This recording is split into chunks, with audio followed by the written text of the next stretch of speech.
Cette conférence va maintenant être enregistrée. Bonjour à tous. Donc, nous vous remercions déjà pour cette matinée constructive et très intéressante. Donc, nous allons en effet évoquer ELPIDA. Donc, avant toute chose, je me présente. Donc, Marie-Laure Elion, donc c'est moi au centre, cadre de santé, coordinatrice d'ELPIDA. Sur ma droite, il y a Gilles Mézeret, infirmier, et Linda Zema à ma gauche, monitrice éducatrice. Bonjour à tous. Donc, nous allons échanger, vous présenter ELPIDA. ELPIDA qui est un dispositif mis en place dans le cadre de la Covid. Mais déjà, avant toute chose, nous allons vous présenter rapidement l'ADAPI de la Drôme. Excusez-moi, une seconde, je vous interromps. Est-ce que vous pouvez essayer de mettre votre diapositive en grand écran et non pas en mode présentateur? Bien sûr, on va essayer. C'est dans paramètres d'affichage en haut. En haut. En haut. Au milieu, en haut, ouais, plus haut. Il y a écrit paramètres d'affichage avec une petite flèche. Plus haut. Attendez. Quand on fait sans lunettes. Voilà, là, ouais. Là, paramètres d'affichage. Un peu plus, voilà, là. Basculer entre, ouais, c'est ça. Ok. Est-ce que c'est bon pour vous? Non, pas encore. Si. Excusez-moi, la technique n'est pas super. Non, ça n'a pas l'air de marcher. Non, ça ne fonctionne pas. Ah, désolé, ça a fonctionné en répétition. Essayez de le recharger peut-être, de le faire échappe, enfin de quitter et puis réouvrir. Arrêtez de partager l'écran et on va relancer.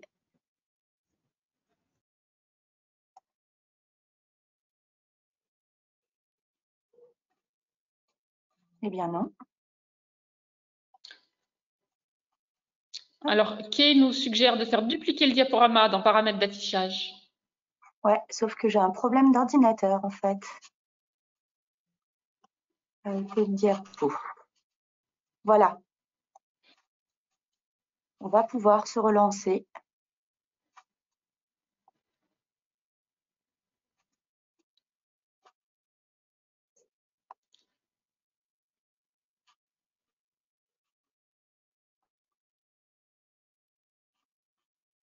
Est-ce que c'est bon pour vous?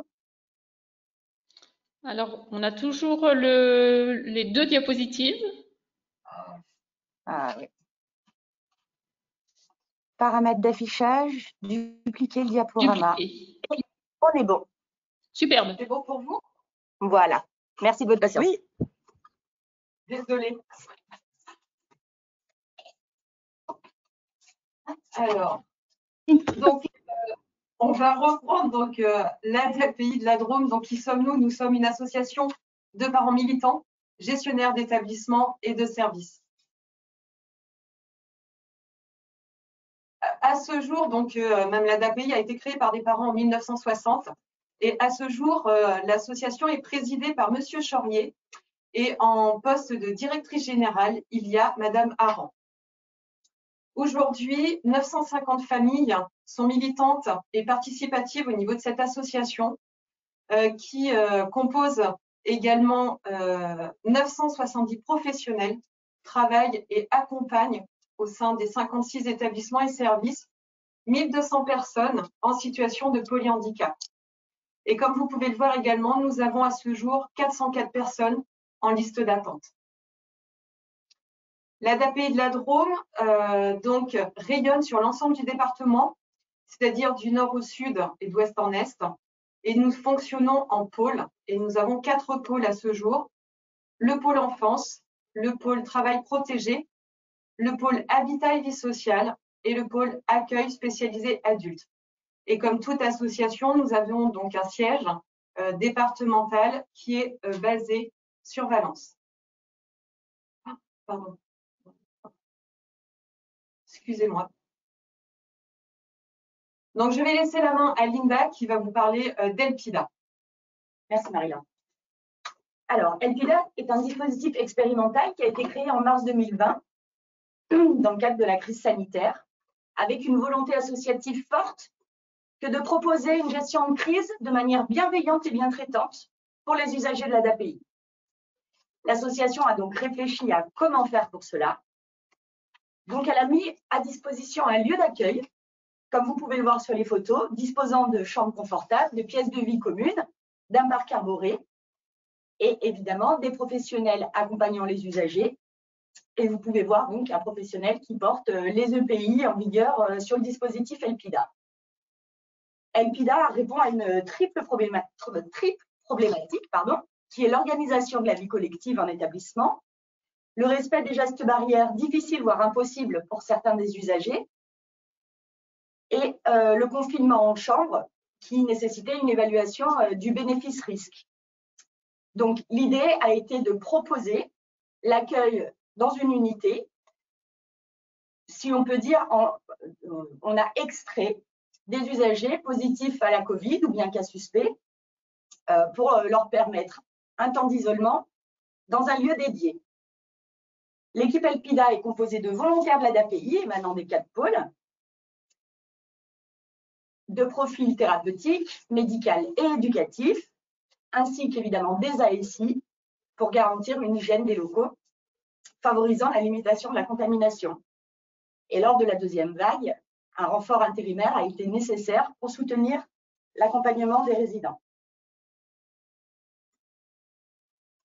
LPIDA a commencé à exister par la création d'une unité de confinement, ouverte 7 jours sur 7, 24 heures sur 24, destinée à des personnes Covid, symptomatiques, asymptomatiques, cas suspects, et aussi en proposant des séjours de répit pour les usagers ou pour les aidants familiaux. En aide aux aidants familiaux, pardon. Les usagers proviennent d'établissements non médicalisés, car les établissements médicalisés disposent déjà d'une plateforme technique en capacité d'accueillir, d'accompagner des personnes contaminées à la Covid. Et l'autre critère aussi étant la mobilité physique, car l'infrastructure ne nous permettait pas d'accueillir des personnes à mobilité réduite. L'unité de confinement était composée de 2 lieux de vie, pouvant accueillir en totalité 15 personnes, et en permettant de séparer les cas positifs des cas suspects. Par la suite, dans le développement d'LPIDA, a été créée l'unité d'écoute et de soutien, fonctionnant 7 jours sur 7, de 10h à 18h, dont la mission a consisté à soutenir, et consiste toujours, à soutenir les établissements dans la gestion de la crise sanitaire par un travail commun de mise en œuvre des protocoles sanitaires adaptés aux établissements dans le respect des recommandations. Pour cela, nous avons travaillé en partenariat avec des médecins référents, ainsi que le docteur Vincent et Laetitia Giraud de l'Aidelin, qui nous ont accompagnés à la surveillance des cas Covid au sein de l'unité de confinement, mais aussi à l'étayage proposé aux établissements et services dans le cadre de l'unité d'écoute. Fort de cela, nous avons formalisé des protocoles avec l'appui de la direction qualité des droits des usagers qui a validé ces documents de référence associative. La veille documentaire a été fort nécessaire en s'appuyant sur les ressources de l'ARS, du Conseil départemental, du CEPIAS et d'autres documents des autorités de santé. Nous avons aussi formalisé des conventions avec des laboratoires d'analyse médicale, une société de transport ambulance pour assurer les transferts de l'établissement d'origine jusqu'à LPIDA, et bien évidemment de restauration collective pour garantir des modalités d'accueil globales de qualité. Je vais passer donc la parole à Gilles, qui va vous développer un petit peu plus le retour d'expérience.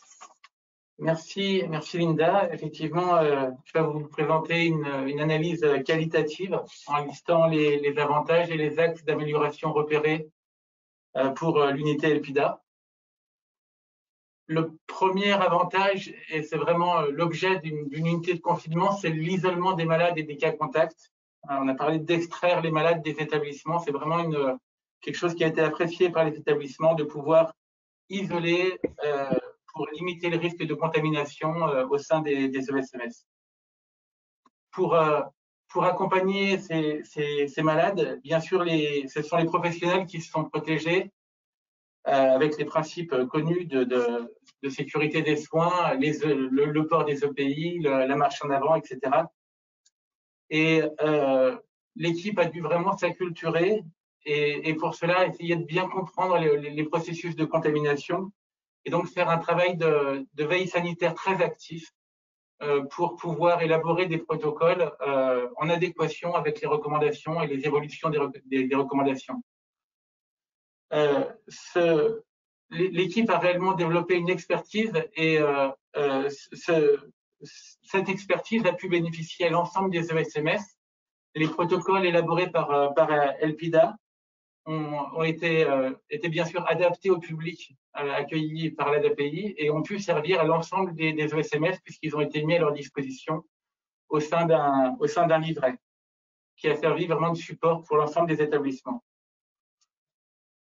Le deuxième avantage, et là il est vraiment du coup spécifique aux structures comme l'ADAPI, c'est-à-dire qu'on accueille des usagers qui sont en structure collective bien souvent, fragiles psychologiquement, souvent en grande difficulté pour respecter les gestes barrières. Donc, Linda l'a dit, il y a vraiment eu un souci de bien-traitance associative par rapport à ces usagers pour pouvoir gérer cette crise Covid le mieux possible. Et c'est pour ça que l'association a imaginé de faire une véritable maison confinée où les usagers pouvaient déambuler librement, avoir accès à un accès à l'extérieur illimité. Vous l'avez vu sur la photo, l'extérieur était un immense parc arboré où on pouvait faire des balades, des activités en plein air. Voilà. Pour coller au plus près aux besoins des usagers, l'accompagnement a été fait par une équipe pluridisciplinaire avec des personnels soignants et des personnels éducatifs, comme c'est le cas sur l'ensemble des établissements de l'ADAPI. Bien sûr, des agents d'entretien qui ont été complètement associés à l'équipe, également une psychologue. L'échange, il y a vraiment eu un échange intense entre tous les acteurs de l'équipe ELPIDA, qui a été très, très riche et qui a vraiment permis de faire un accompagnement adapté et de générer une amélioration des pratiques. Pour gérer la surveillance des malades, bien sûr, il a fallu mettre en place une surveillance médicale et paramédicale renforcée.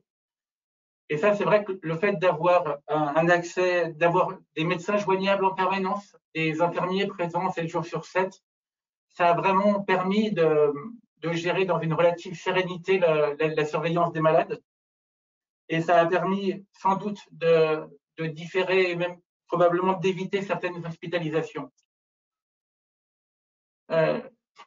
L'ADAPI étant une association de famille, bien sûr, le lien des usagers avec leur entourage a été priorisé.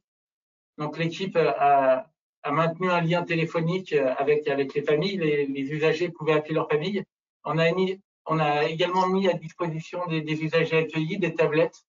Comme ça, ils pouvaient communiquer avec leur famille en visio régulièrement, aussi souvent qu'ils le souhaitaient.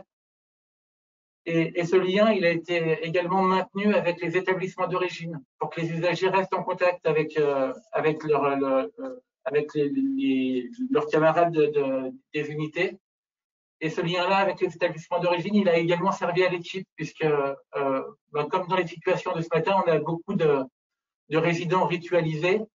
Et du coup, ce lien avec les établissements d'origine a permis de pas trop désorienter les usagers accueillis. Le dernier avantage, et donc c'est celui de la cellule d'écoute et soutien. En fait, dès avril 2020, dans le cadre des recommandations sanitaires, la Direction générale de l'ADAPI a souhaité élargir les missions de l'équipe ELPIDA en mettant en place une sorte de hotline, de ligne téléphonique qui permettait aux usagers de l'ADAPI, à leur famille, mais aussi à l'ensemble des professionnels, bénéficier de l'expertise d'Elpida dans la gestion des cas Covid et les impacts psychologiques de la crise sanitaire. Cette cellule qui est basée avant tout sur le principe de l'écoute active a pu, par exemple, conseiller les familles touchées par l'épidémie sur la manière de gérer les situations de Covid en interne des familles, soutenir les usagers aussi confinés seuls à domicile, avec un étayage téléphonique, mais également, quand c'était nécessaire, avec des visites à domicile, dans le strict respect des gestes barrières et des consignes sanitaires. L'équipe Elpida a très rapidement aussi eu un rôle très important dans le fait d'organiser cette entraide entre les établissements, en aidant et en conseillant les directions et les personnels et les équipes dans la gestion des cas Covid et des clusters. Très concrètement, à chaque fois qu'un établissement avait une situation de cas Covid ou de cas contact ou de cluster, elle appelait en premier lieu l'équipe Elpida qui donnait la marche à suivre, à commencer par la déclaration. Et puis ensuite, l'équipe Elpida, bien souvent, se déplaçait sur l'établissement pour aider l'établissement à gérer, à mettre en place les protocoles, les gestes barrières, les EPI sur les unités. Dans ce cadre, l'équipe Elpida a aussi réalisé et organisé de nombreuses campagnes de tests. Les établissements ont très rapidement fait part à l'équipe Elpida de leur besoin d'une action préventive sur les risques de contamination.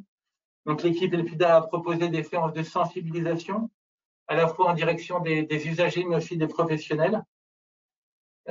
Donc, c'était une action de sensibilisation essentiellement aux gestes barrières dans un premier temps, et puis plus récemment, on fait une information sur la vaccination également. L'équipe Elpida intervient toujours sur ces missions-là, et puis elle intervient toujours pour aider les établissements à ajuster leur protocole sanitaire en fonction de l'évolution des consignes. J'en viens maintenant aux axes d'amélioration repérés par l'équipe. Effectivement, comme ça nous a été bien dit ce matin, la situation sanitaire, elle s'est très nettement améliorée. Pour autant, nous devons nous préparer à une éventuelle quatrième vague. Donc, dans ce cadre-là, les axes d'amélioration pour l'unité de confinement qu'on a identifié seraient une adaptation de l'unité de confinement. Linda vous l'a dit, on a été obligé de restreindre l'accueil des usagers, à la fois aux usagers qui venaient d'établissements non médicalisés et puis également des usagers qui avaient une mobilité physique. Donc l'équipe réfléchit à pouvoir élargir plus largement cet accueil pour pouvoir accueillir également par exemple des usagers à mobilité réduite. Il y a un deuxième axe de réflexion pour l'équipe qui est vraiment une réflexion autour de l'accueil des cas de contact à risque. Effectivement, le défi de l'accueil des cas de contact à risque dans une structure collective, c'est qu'ils sont à la fois potentiellement contaminés, contaminants et contaminables. Donc ça, c'est vraiment un défi important pour l'accueil. En fait, à l'usage, on se rend compte que pour l'accueil des cas contacts à risque, il faut vraiment faire une balance bénéfice-risque avant leur accueil pour savoir si c'est bien de les accueillir sur une unité de confinement au départ. Le dernier axe d'amélioration qui concerne particulièrement la cellule d'écoute et de soutien. En fait, après plus d'un an de gestion de la crise sanitaire, il apparaît évident à l'équipe, il apparaît évident pour l'équipe Elpida que l'action préventive est indispensable, primordiale. L'équipe Elpida a pu se rendre compte que les interventions auprès des établissements ont réellement permis d'éviter les contaminations, d'amener une sérénité dans la gestion des cas Covid. Donc, l'action préventive, elle doit réellement être priorisée. Et bien trop souvent, dans les périodes de forte activité, cette action préventive, elle a dû être différée, même parfois annulée, parce que l'équipe était complètement prise par le confinement.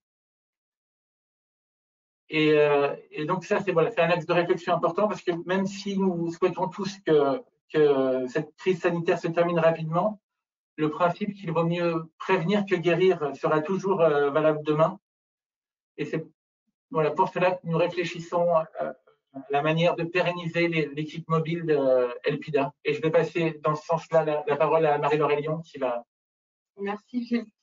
Oui, donc c'est vrai qu'en termes de conclusion, c'est comment pérenniser le dispositif Elpida, vraiment pour créer une meilleure solidarité interétablissement dans la gestion de crise sanitaire, car on ne sait pas ce que prévaut demain.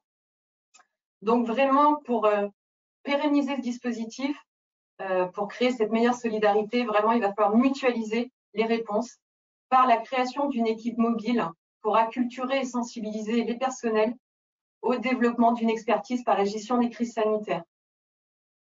Par également le partage d'expériences entre tous les acteurs de cette gestion de crise et d'accompagnement des usagers, vraiment pour permettre une dynamique d'amélioration des pratiques professionnelles. Et comment pérenniser ce dispositif, vraiment par intégrer le dispositif Elpida au sein du volet risque infectieux du plan bleu. Donc en termes de conclusion et de façon très schématique, comme il a été dit tout à l'heure, Elpida émane d'une déesse grecque qui s'appelle Espoir. Et pour reprendre de façon très schématique nos différentes missions, Elpida a eu des actions et des missions en termes de confinement, de cas contact et de répit, ont eu des missions et des actions et continuent en termes d'écoute et soutien aux familles et aux institutions, ont réalisé des interventions en termes de gestion de crise et ont des actions également de sensibilisation. Donc nous tenons tous à vous remercier au nom de l'ADPI pour nous avoir invités, ainsi que le docteur Vincent et Laetitia Giraud pour ces échanges. Merci à vous. Merci, c'est nous qui vous remercions pour cette belle note d'espoir, Elpida, et cette présentation, tout ce travail réalisé. Donc, il y a déjà des questions sur le chat. Je vais laisser Marine gérer. Moi, je voulais vraiment, j'ai apprécié en fait la maison confinée et puis ce lien que vous avez tenté de garder. Voilà. Et la seule chose, je voulais juste savoir, si je peux lancer la première question, vous n'étiez que 3 dans cette équipe. Vous êtes les 3 autour de la table. C'est l'équipe Elpida, c'est vous 3? Non, nous sommes des représentativités de l'équipe Elpida. L'équipe Elpida en mode confinement et écoute et s'y tient est montée jusqu'à 19. L'équipe vraiment complète a été jusqu'à 19 membres. Voilà. Merci. Alors moi aussi, je vous dis merci et vraiment bravo pour cette présentation. Et on se rend compte que l'équipe était très complète et allait au-delà des questions qui nous intéressent plus particulièrement aujourd'hui, à savoir la prévention du risque infectieux. C'était une prise en charge complète. Alors, je me fais le relais des questions qui sont apparues sur le chat. Une première question qui est courte et qui est vraiment le reflet que aujourd'hui, c'est une journée pluriprofessionnelle et on a chacun sa formation, chacun ses horizons. Donc, la première question, c'est qu'est-ce qu'un ASI? Agent des services d'intérieur. Merci beaucoup. Alors, les questions suivantes sont certainement un peu plus longues. Une première double question. Comment est-ce que vous avez trouvé une structure adaptée et conforme pour ces résidents, et une question complémentaire qui allait avec, et même comment vous avez fait pour trouver une structure en si peu de temps face à l'arrivée du Covid en février-mars? Alors, sur 2020, février-mars, en fait, on n'était pas sur ce bâtiment, on n'était pas sur cette maison confinée. On était au sein d'un établissement médicalisé pour lequel, dans le cadre du confinement, certains résidents sont repartis en famille. Et donc, nous avons pu utiliser une partie d'un bâtiment. Sur cette seconde vague, nous avons pu bénéficier en fait de locaux nous appartenant qui venaient d'être déménagés. Voilà, l'équipe a pris ses postes sur une structure neuve et donc on a pu bénéficier en fait de ces locaux qui sont vraiment isolés dans un parc arboré énorme et magnifique. Donc, ça a été un grand avantage.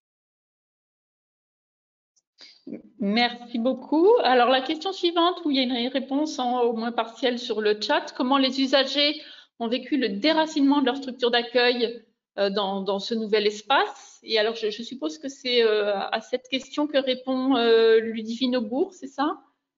Par la patience et le professionnalisme de chacun pour apaiser les résidents et les familles?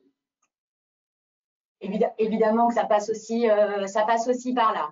Ça passe par le lien avec l'établissement d'origine, hein, où le pourquoi du transfert sur Elpida tente à être largement expliqué aux résidents, avec toute l'explication nécessaire à ce qu'ils puissent entendre et comprendre pourquoi sa période de confinement se fait hors de son établissement d'origine. C'est un travail d'accompagnement au quotidien, oui. Mais il est vrai que ça a généré parfois des moments de stress, hein, à l'arrivée. On se rend bien compte que les résidents, au bout du 2e jour ou 3e jour, commençaient à être plus à l'aise, si on peut dire ça ainsi. Il est vrai que les premiers temps d'arrivée, pour certains, ont été difficiles. Tous les retours qu'on a eu des usagers après le confinement ont été très positifs, c'est-à-dire qu'ils l'ont vraiment vécu comme un temps de vacances, en fait, hein. Certains seraient même restés plus longtemps, sans problème. Vraiment, voilà, il y avait un étayage renforcé, un étayage qui était vraiment bienveillant, et du coup, avec vraiment des personnels qui les connaissaient. Donc, du coup, c'est vrai que les usagers nous ont tous fait des retours très positifs. Beaucoup ont pleuré en partant, ne voulaient plus partir, et voilà, globalement, c'est vraiment très positif par rapport à ça. Et puis, on peut souligner une chose quand même, c'est qu'on vous parlait tout à l'heure des 4 pôles, et l'équipe est composée de professionnels émanant des 4 pôles. Donc, assez souvent, c'est ou des personnes que nous avons vues dans le secteur enfance dans le passé, dans notre pratique professionnelle, donc on les connaît, et on les voit aujourd'hui adultes et dans le secteur adulte. Voilà, ou bien parce qu'un des professionnels a travaillé sur l'établissement d'origine de la personne accueillie. Donc, au final, malgré tout, il n'y a pas de rupture totale de repères, en fait. Voilà. Il peut malgré tout y en avoir par ce biais-là aussi, et d'où la force d'avoir des volontaires émanant des 4 pôles de l'association. Merci. Une autre question, vous avez mentionné avoir 15 places dans cet espace de confinement. Est-ce que ça suffisait au plus fort de la crise? Alors, au plus fort de la crise, on a été plein quelques jours uniquement en automne. Donc oui, en fait, la grosse difficulté pour l'accueil sur le confinement, c'est qu'il y avait vraiment des périodes de très forte activité et des périodes de moindre activité. Mais oui, globalement, les 15 places pour l'ensemble des établissements de l'ADAPI ont suffi. Et puis, il y avait une dynamique, entre guillemets, d'accueil, hein, qui était quand même assez réfléchie, dans le sens où on vous parlait tout à l'heure d'une unité disponible pour des cas Covid positifs, et un autre lieu, en fait, une autre partie de cette maison confinée pour les cas dits suspects. Évidemment que quand il y avait bien plus de cas Covid, nous n'accueillons pas les personnes dites cas suspects, cas contact à risque, et nous ne proposions pas de répit. Il nous a fallu avoir un peu une dynamique d'accueil au flux, au fil de l'eau, en fonction aussi des besoins, et parfois prioriser des personnes Covid positives et ne pas accueillir de cas suspects, par exemple. Et d'envisager avec eux comment ça pourrait se passer dans leur établissement pour qu'ils vivent un confinement le plus bienveillant possible. Du coup, peut-être que vous avez en partie répondu à une question complémentaire que je voulais vous poser. Quand vous parlez de cas suspects, est-ce que ce sont des personnes, par exemple, symptomatiques et pas encore diagnostiquées, ou est-ce que ce sont, vous avez mentionné à un moment les contacts à risque, est-ce que ce sont eux? Et si jamais vous n'avez pas, si jamais il ne s'agissait pas des contacts à risque, est-ce que du coup ça a pu vous mettre en défaut, c'est-à-dire de ne pas isoler les contacts à risque dans un lieu séparés et qui auraient pu se révéler positifs a posteriori dans les structures d'origine? En fait, les cas suspects, c'était principalement avant les tests rapides. Hein. Une fois qu'il y a eu les tests rapides, c'est vrai que la problématique des cas suspects a été… voilà, enfin, les cas suspects étaient uniquement les cas contacts à risque. Et après, du coup, la problématique pour les cas contacts à risque, on l'a découverte au fur et à mesure. C'est-à-dire qu'effectivement, il y avait les établissements qui étaient confrontés à des situations de cluster, nous demandaient un confinement de l'ensemble des résidents qui étaient potentiellement contaminants.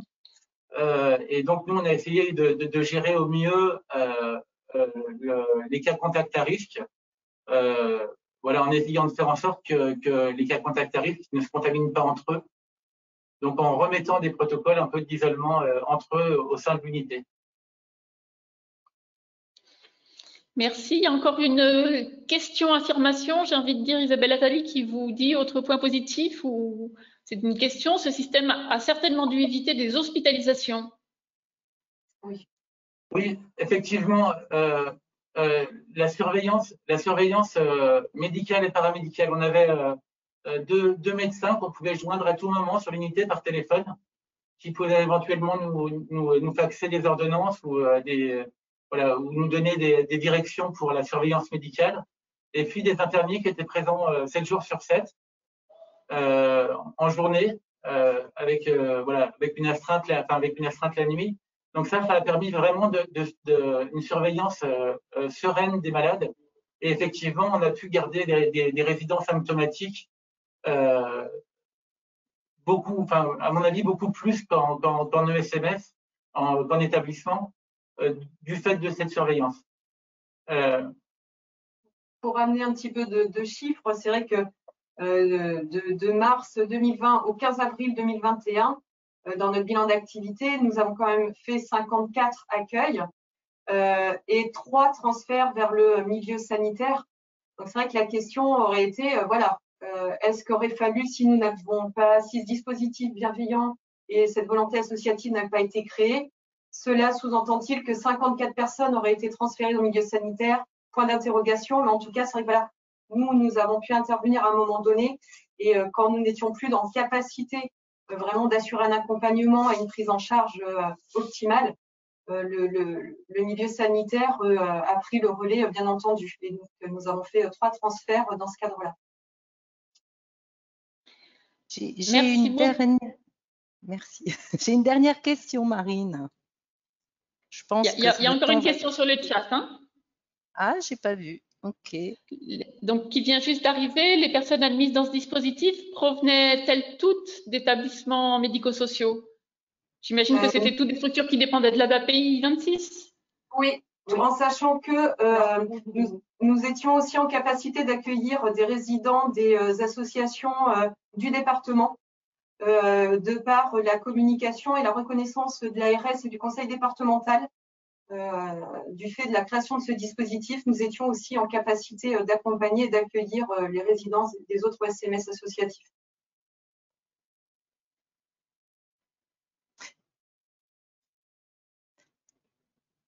Marine, je ne sais pas si on a atteint le temps imparti.